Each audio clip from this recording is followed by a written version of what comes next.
Dneska sme sa pustili do nového regálu a ako na zavolanie mi konečne dorazil po 24 dňoch tento zázrak, tzv. Webster Chicago z roku 1946, čiže tesne po vojne sa nahrávalo na takéto zariadenie a na drôt.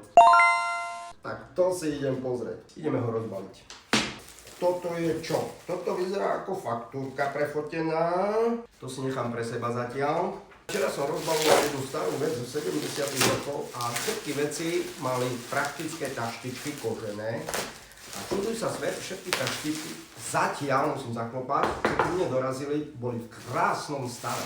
Bublinkovou fóliou sa nešetrilo, to sme radi. Pozrite si to. Kufrík. Jak sa patrí. Cvak, cvak.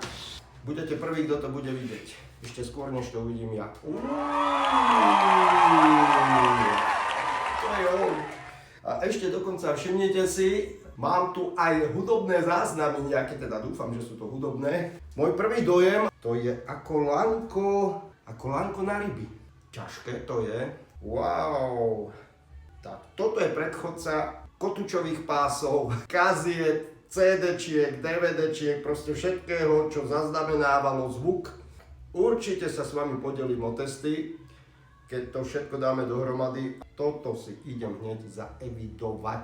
Samotná mašinka, myslím, že v krásnom stave. Ešte pozor, pozrieme sa sem. Tu je nejaká priehradka. Káble, sieťové káble a dokonca aj mikrofón. Takže najbližší podcast budeme točiť na tomto krasavcovi Webster Chicago model 80/A. Príďte si to pozrieť. Ťažké to je fakt.